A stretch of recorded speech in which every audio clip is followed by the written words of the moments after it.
Hello everyone. As per your request, I am here to tell you about some important things of English paper.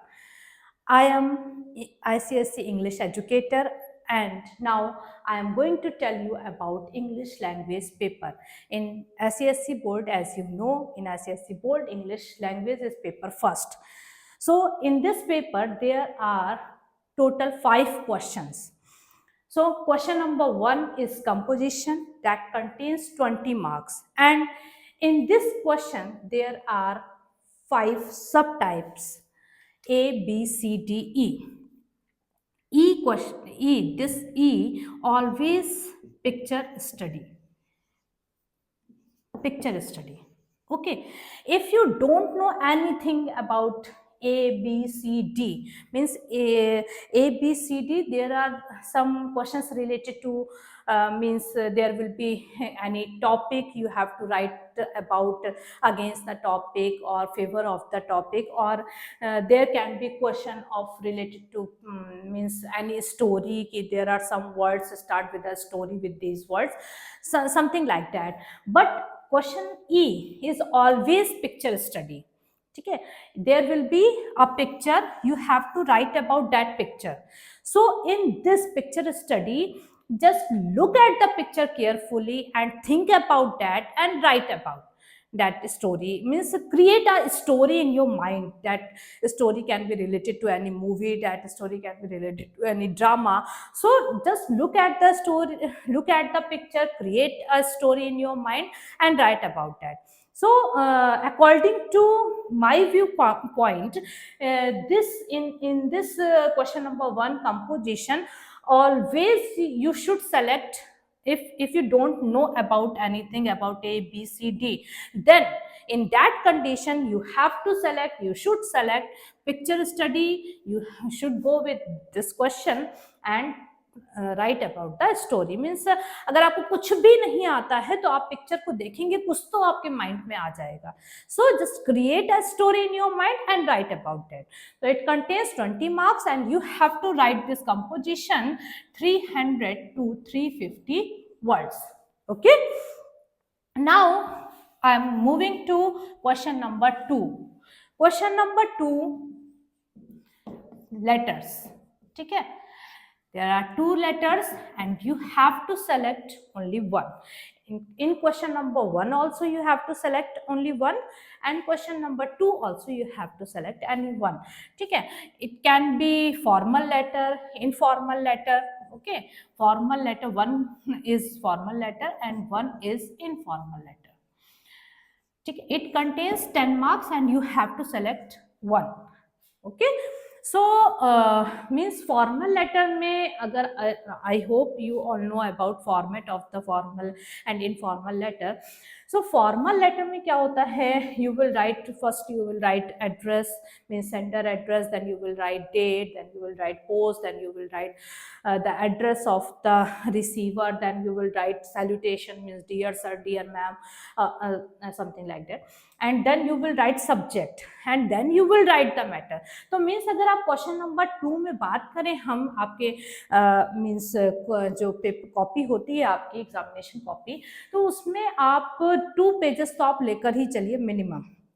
तो formal letter में जब हम question करते हैं तो हमारा हाफ ऑफ द पार्ट, लगभग हाफ ऑफ द पेज जो है पार्ट का, हाफ ऑफ द पार्ट जो है पेज का, वो कवर हो जाता है इन्हीं सब चीज़ों से। मीन्स हम एड्रेस लिख रहे हैं, फिर हम रिसीवर एड्रेस लिख रहे हैं, तो ये मेरे अकॉर्डिंग इजी रहता है। इसमें आपको मैटर कम लिखना होता है और आपके 2 पेजेस कवर हो जाते हैं। इनफॉर्मल लेटर में क्या होता है, आपको केवल आप एड्रेस ऊपर लिखते हो, ठीक है, उसके जस्ट मीन्स क्योंकि ये जो इनफॉर्मल लेटर होते हैं ये आप अपने रिलेटिव्स को लिखते हो, फ्रेंड्स को लिखते हो, तो बस आप डियर ग्रैंडफादर या डियर मदर या डियर फ्रेंड लिखकर आप मैटर स्टार्ट करते हो, तो इसमें आपको मैटर ज़्यादा लिखना होता है।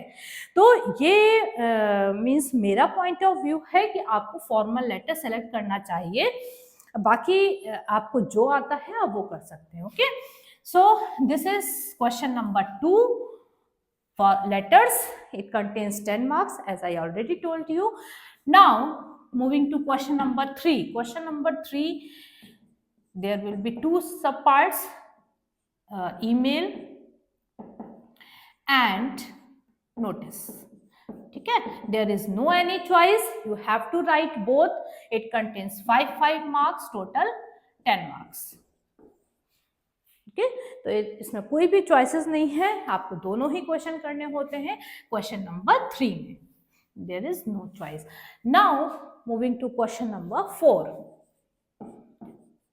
Question number 4, that is comprehension. It contains 20 marks. Okay, in this question, first question subpart A and means A and A also it contains first and second. Okay, these are the questions of multiple choice questions, and this is related to synonyms. And second part is and related to opposite word, or you can say antonyms. Okay, these all 3 parts multiple choice. Okay, you have to select only, and it contains 1 marks. Clear? Now second part means first part this and second part this, and now third part is also A, B. It contains A, B, C, D and E. I think question number D contains 1 mark and rest are 2 marks. So these are the questions related to the comprehension. And now at last there is a question, you will not write more than 50 words. That question you will not write, you are not allowed to write more than 50 words. So in that condition कुछ students क्या करते हैं, उसमें आपको column बना के लिखना चाहिए. मीन्स 50 वर्ड से ज़्यादा आपको उस क्वेश्चन में नहीं लिखना है. तो वैसे तो जब आप अपनी बुक देखेंगे टोटल इंग्लिश, तो उसमें आपको ऐसे कॉलम्स बना के मिलेंगे. ठीक है, तो आप उसमें लिख देते हो. तो उसमें क्या होता है, जो एग्जामिनर होता है, जो आपकी कॉपी चेक कर रहा है, उसे 50 कॉलम्स दिख गए, उसने अपने अकॉर्डिंग मार्किंग कर दी. ठीक है, तो उसमें क्या होता है कि चांसेस ज़्यादा होते हैं आपको अच्छे मार्क्स मिलने के. कुछ बच्चे क्या करते हैं, पैराग्राफ में लिख देते हैं. ये लास्ट वाला जो क्वेश्चन होता है, ये 8 मार्क्स का होता है आपका. ठीक है, लास्ट वाला जो पार्ट होता है क्वेश्चन नंबर 4 का, ये आपका 8 मार्क्स का होता है, जिसमें मैंने बताया कि 50 वर्ड से ज़्यादा नहीं लिखना होता है. तो ये 8 मार्क्स बहुत इंपॉर्टेंट है. कुछ बच्चे क्या करते हैं कि इसे पैराग्राफ में लिख देते हैं. तो आपको क्या करना है, पैराग्राफ में नहीं लिखना है. भले ही आपने 50 वर्ड्स में ही लिखा हो, लेकिन फिर भी nobody is going to sit there to count. ठीक है, तो इस कंडीशन में क्या होता है, this is the best way to write this question. तो ये आपका कॉम्प्रिहेंशन का पार्ट हो गया. इट कंटेन्स 8 मार्क्स और क्वेश्चंस जिस अकॉर्डिंग नंबर्स डिवाइडेड है वो मैंने आपको बता दिया. Now moving to the next question, question number 5. Question 5. ठीक है, in question 5 there is a part A. In this part, in this question, there is a paragraph. Contains 4 marks. ठीक है, पैराग्राफ होता है, फिल इन द ब्लैंक्स होती हैं, 8 fill in the blanks होती हैं आपकी. ठीक है, पैराग्राफ में, और हाफ ऑफ मार्क्स का 4 मार्क्स का होता है. तो इसमें क्या होता है, वैसे तो मीन्स अगर आप पढ़ोगे तो आपको समझ में आएगा कि किस टेंस में आपको करना हो. लेकिन अगर मैं अपने पॉइंट ऑफ व्यू से बताऊं तो ज़्यादातर चांसेस होते हैं पास्ट टेंस के. ये पूरा पैराग्राफ आपको अगर पास्ट टेंस आता है तो आप फिर भी एक बार पढ़ के देख लीजिएगा. ये मैं बता रही हूँ, तो जनरली मैं देखती हूँ कि ये पास्ट टेंस में ही फिल करना होता है. लेकिन फिर भी at last again I am telling you कि आप पढ़ के करिएगा.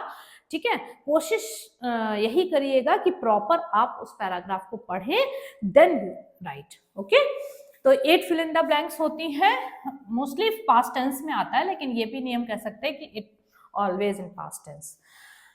Now part B. Part B, there are 8 fill in the blanks. ठीक है, इसमें जो क्वेश्चन लिखा होता है वो ये होता है कि fill in the blanks with appropriate word. But अगर हम बात करें तो इसमें आपको प्रीपोजिशन फिल करनी होती है या फ्रेजल वर्ब्स फिल करनी होती है। फ्रेजल वर्ब्स क्या होती हैं? Verb plus preposition, these are called phrasal verbs. ठीक है, जैसे हम बोलते हैं कम इन है, टेक ऑफ है, ब्रेक ऑफ है। ठीक है, तो ये कुछ ऐसे वर्ड्स हैं जो वर्ब के साथ में प्रीपोजिशन को प्लस करके बनते हैं, these are called phrasal verbs. तो क्वेश्चन 5 का जो बी पार्ट है आपका, इसमें आपको फ्रेजल वर्ब्स या प्रीपोजिशन फिल करनी होती हैं।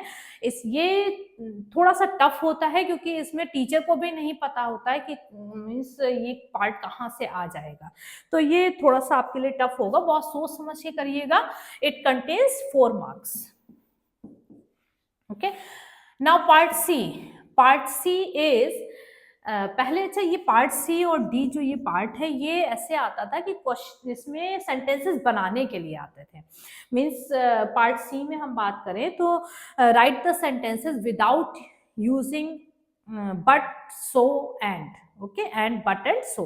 तो नो, एंड, बट, सो, हाँ, तो इसका यूज किए बिना आपको सेंटेंस बनाने होते थे। लेकिन अब क्या आता है, अब ये मल्टीपल चॉइस में आता है। तो मल्टीपल चॉइस में आपको टिक करना होता है, थोड़ा सा हाँ टिपिकल होता है क्योंकि लगभग ऐसा लगता है ये भी सही है, ये भी सही है, बट थोड़ा सा आप ध्यान देंगे तो आपको समझ में आ जाएगा। इट कंटेन्स 4 मार्क्स और ये पूरे 4 क्वेश्चंस आपके मल्टीपल चॉइस में होते हैं। ठीक है, now last part D, question number 5 का जो है, ये भी आपका 8 क्वेश्चंस होते हैं जो कि मल्टीपल चॉइस में होते हैं और इट कंटेन्स 8 मार्क्स। तो ये लास्ट वाला भी जो क्वेश्चन नंबर 5 है, ये टोटल आपका 20 मार्क्स का होता है। इसमें कुछ सेंटेंसेस ऐसे होते हैं, मीन्स ब्रैकेट में लिखा होगा कि बिगिन विद दिस वर्ड या एंड विद दिस वर्ड और यूजिंग विद दिस वर्ड। ठीक है, तो ये ब्रैकेट में लिखा होगा, आपको उसी के अकॉर्डिंग सेंटेंस को अपना देखना है। और हाँ, कुछ चीज़ें इसमें अगर आप ध्यान रखेंगे, मीन्स जो आपका सेंटेंस दिया हुआ है उस पे टेंस पे ध्यान रखिए कि वो पास्ट टेंस में है, तो हमें जो उसका आंसर आएगा वो पास्ट टेंस में ही करना है। तो इन कुछ चीज़ों पे अगर आप ध्यान देंगे, वर्ब वगैरह पे ध्यान देंगे, तो आप इसमें बहुत ज़्यादा टफ नहीं होता है। पहले ये टफ हुआ करता था जब सेंटेंसेस हमें लिखने होते थे अपने आप से। मल्टीपल चॉइस में आपका ये सी और डी पार्ट इजी हो गया है, तो आप इसे कर सकते हैं in proper way. So this was the format of your English language paper, paper 1। और अगर आपको पेपर 2 का भी ऐसे फॉर्मेट चाहिए तो प्लीज़ कमेंट करिएगा। ठीक है, तो हम लेकर आएंगे एक और video that will be related to the paper 2, means English literature part.